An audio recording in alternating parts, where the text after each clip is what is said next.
Hello दोस्तों, कैसे हैं आप सभी। उम्मीद करता हूँ आप सभी बहुत ही अच्छे होंगे। तो आज के इस वीडियो में हम पढ़ने वाले हैं क्लास 12 फिजिक्स का बहुत ही इंपॉर्टेंट चैप्टर जो है चुंबकत्व, जिसका यह चौथा वीडियो है। तो इस वीडियो में हम देखेंगे कि कूलाम के व्युत्क्रम वर्ग का नियम। तो कूलाम के व्युत्क्रम वर्ग का नियम क्या है, इस वीडियो में हम समझेंगे। उसके बाद इसकी उत्पत्ति कैसे हुआ, मतलब इसका डेरिवेशन करेंगे और बहुत ही अच्छे से आपको समझ में आएगा। तो चलिए दोस्तों, अपने टॉपिक को शुरू करते हैं। तो हमें पढ़ना है भैया कूलाम के व्युत्क्रम वर्ग का नियम। कूलाम के व्युत्क्रम वर्ग का नियम।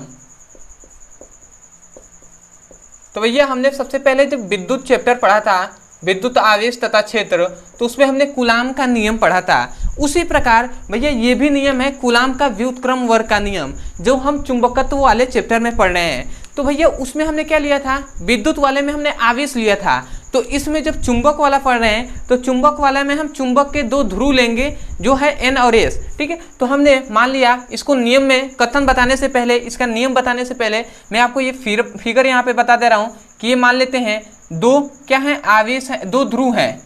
ये क्या है भैया, दो ध्रुव हैं। दोनों का साइजिंग थोड़ा सा सही हो जाए। दो ध्रुव हैं, एक है M1 और एक है क्या भैया M2। ये दो ध्रुव हैं M1 और M2, और इन दोनों के बीच की दूरी क्या है भैया, इन दोनों के बीच की दूरी है D, ठीक है। इन दोनों के बीच की दूरी है D। अब दोनों ध्रुव हैं M1 M2, तो इन दोनों ध्रुवों के बीच या तो आकर्षण बल लगेगा या तो प्रतिकर्षण बल लगेगा, ठीक है। तो इतना बल लगेगा ना। तो सबसे पहले इसका नियम बताने से पहले आपको इतनी बात लिखना होगा कि कूलाम के व्युत्क्रम वर्ग के नियमों के अनुसार दो ध्रुव माना दो ध्रुव M तथा M1 तथा M2 हैं तथा M1 व M2 के बीच की दूरी D है। तो M1 और M2 ध्रुवों के बीच लगने वाला आकर्षण या प्रतिकर्षण बल, इतनी बात आपको अपने शब्दों में लिखना होगा। तो मैं एक बार और ध्यान से सुनिए, ध्यान से लिखिए, मैं बोल रहा हूँ। आप क्या लिखेंगे कि कूलाम के व्युत्क्रम वर्ग के नियमों के अनुसार दो ध्रुव M तथा M2 हैं तथा इन दोनों के बीच की दूरी D है। तो दोनों ध्रुवों के बीच लगने वाला आकर्षण या प्रतिकर्षण बल, इन दोनों ध्रुवों के लगने वाला आकर्षण या प्रतिकर्षण बल इन दोनों ध्रुवों के गुणनफल के क्या होता है, समानुपाती होता है तथा इनके बीच की दूरी के वर्ग के व्युत्क्रमानुपाती होता है। इनके बीच की दूरी के वर्ग के व्युत्क्रमानुपाती होता है। तो आशा करते हैं यहीं से आपको नियम भी याद हो गया होगा। देखिए कूलाम का जो नियम पढ़ा था ना, वही सेम टू सेम है, बस उसमें आवेश हमने कहा था, इसमें ध्रुव कहेंगे। तो आपको यही लिखना है कि कूलाम के व्युत्क्रम वर्ग के नियमों के अनुसार दो ध्रुव M1 तथा M2 है तथा दोनों ध्रुवों के बीच की दूरी D है। तो दोनों ध्रुवों के बीच लगने वाला आकर्षण या प्रतिकर्षण बल उन दोनों ध्रुवों के गुणनफल के समानुपाती तथा उनके बीच की दूरी के वर्ग के व्युत्क्रमानुपाती होता है। तो आशा करते हैं आपको नियम याद हो गया होगा। तो इसको समीकरण फर्स्ट, इसको समीकरण सेकेंड लेते हैं। अब इसको सबसे पहले मैं नियम लिख दे रहा हूं, उसके बाद इसको हम अच्छे से प्रूफ करेंगे। तो हम यही लिखेंगे कि इस नियमों के अनुसार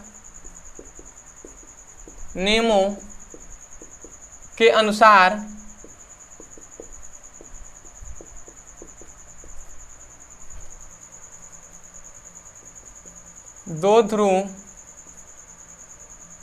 M1 व M2 हैं तथा दोनों के बीच की दूरी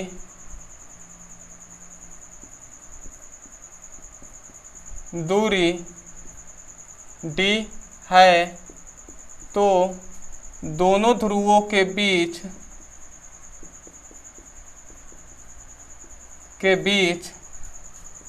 लगने वाला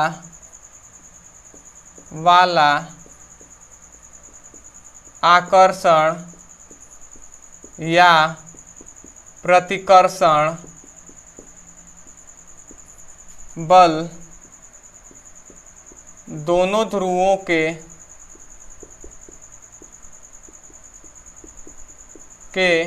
गुणनफल के क्या होता है भैया, समानुपाती होता है। गुणनफल के समानुपाती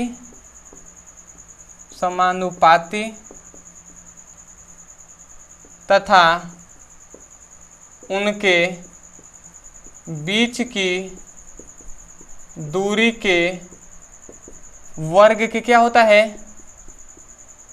व्युत्क्रमानुपाती होता है,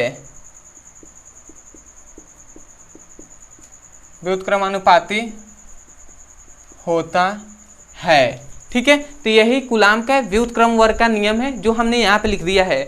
अब यहाँ से आपको याद नहीं करना है, आपको यहीं से इसी फिगर से आपको याद रखना है क्या कि कूलाम के व्युत्क्रम वर्ग के नियमों के अनुसार दो ध्रुव M1 तथा M2 हैं तथा इन दोनों ध्रुवों के बीच की दूरी d है, तो दोनों ध्रुवों के बीच लगने वाला आकर्षण या प्रतिकर्षण बल इन दोनों ध्रुवों के गुणनफल के समानुपाती तथा इनके बीच की दूरी के वर्ग के व्युत्क्रमानुपाती होता है।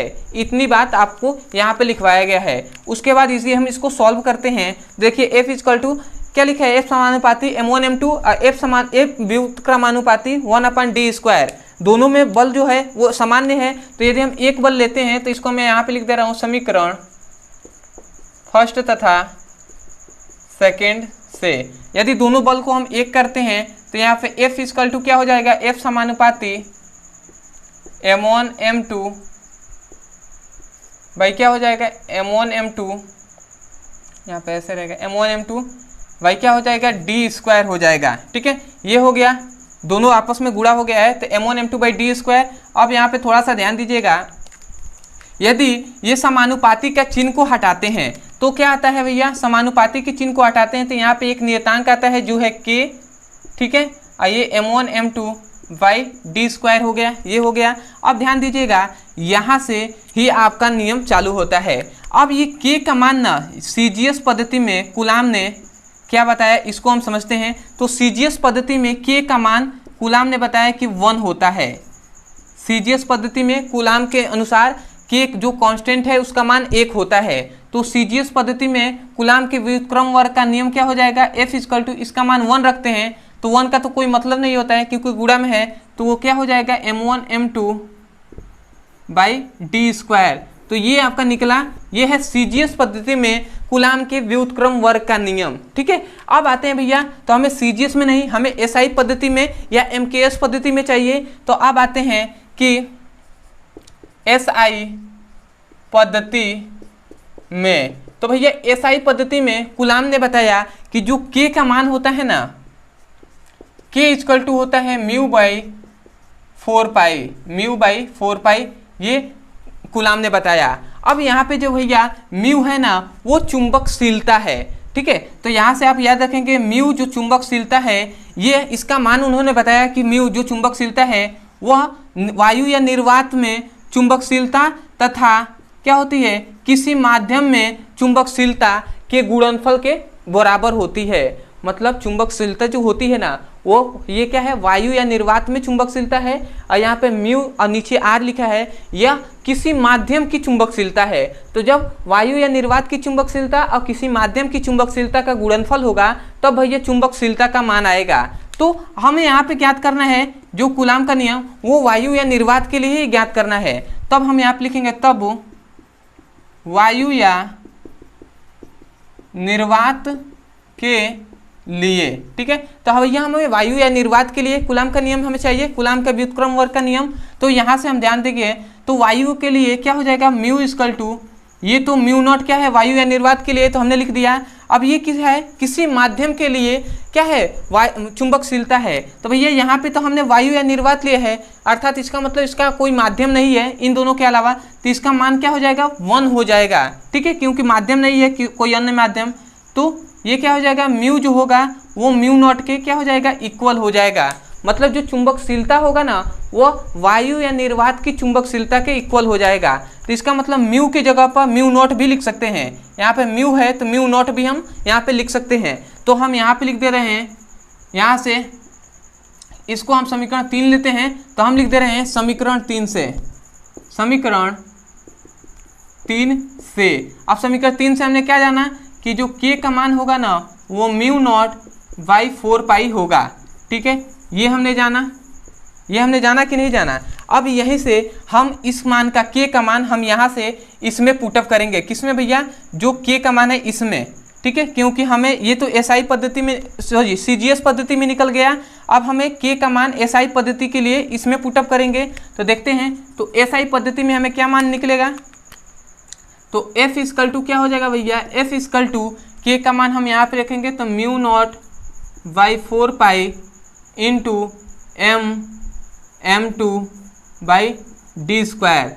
तो ये जो मिला ये है आपका कूलाम के व्युत्क्रम वर्ग का नियम, और यहाँ पे मैं लिख दे रहा हूँ प्रूव्ड। तो देखिए आपकी कूलाम के व्युत्क्रम वर्ग का नियम आपका प्रूफ हो गया, जो है F equal to mu naught by 4 pi m1 m2 by D square. तो यहाँ से हमने सबसे पहले कूलाम का नियम देखा और कूलाम के नियम को हमने प्रूफ किया।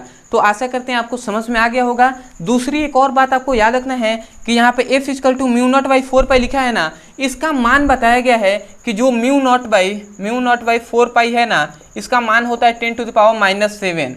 तो इस बात को भी आपको याद रखना है कि म्यू नॉट बाई 4 पाई का मान होता है भैया 10⁻⁻7, जो कि आपको न्यूमेरिकल के लिए बहुत ही यूजफुल होगा। तो सबसे पहले आप इसका स्क्रीनशॉट ले लीजिए, उसके बाद हम बातें करते हैं। तो आशा करते हैं दोस्तों आपने अच्छे से स्क्रीनशॉट ले लिया होगा। मैंने देखा ये थोड़ा सा दिखाई नहीं दे रहा है, ठीक है, ये डी स्क्वायर है, ठीक है, आप समझ सकते हैं कि यहाँ पे लिखा गया है F equal to mu naught by 4 pi m1 m2 by D square. तो आशा करते हैं दोस्तों आपको अच्छे से समझ में आ गया होगा। तो यदि आपको अच्छे से समझ में आया है तो सबसे पहले तो चैनल को सब्सक्राइब कर दीजिएगा, वीडियो को लाइक कर दीजिएगा, हो सके तो कमेंट सेक्शन में बता सकते हैं कि आपको वीडियो कैसा लगा। अदरवाइज यदि आप क्लास 12th का फिजिक्स और केमिस्ट्री का सीरियसली पढ़ाई करना चाहते हैं, चैप्टर वाइज सीक्वेंस में एक एक करके वीडियो को देखना चाहते हैं, तो आपको इसी वीडियो के डिस्क्रिप्शन बॉक्स में लिंक दिया गया है, उस लिंक पे क्लिक करके आप चैप्टर वाइज सीक्वेंस में एक एक करके वीडियो को पढ़ सकते हैं। या आपको डिस्क्रिप्शन नहीं पता है तो आप हमें इस नंबर पे, ये व्हाट्सएप नंबर है, इस नंबर पे हमें मैसेज करके आप हमें से क्लास 12th का फिजिक्स और केमिस्ट्री का वीडियो का लिंक यहाँ से मांग सकते हैं, आपको यहाँ से लिंक दे दिया जाएगा, ठीक है। तो आशा करते हैं आप समझ गए होंगे। अदरवाइज यदि कोई भी टॉपिक समझ में नहीं आता है क्लास 9 से लेकर क्लास 12th के बीच में फिजिक्स और केमिस्ट्री के समझ में, ठीक है, तो आपको उस टॉपिक का केवल नाम लिखना है यूट्यूब पर और अंत में हमारे चैनल का नाम लिख देना है, आपको वीडियो मिल जाएगा, आप वहाँ से भी जाकर अच्छे से पढ़ाई कर सकते हैं। तो चलिए दोस्तों आज के लिए इतना ही, मिलते हैं अगले वीडियो में, तब तक के लिए धन्यवाद। जय हिंद, जय भारत।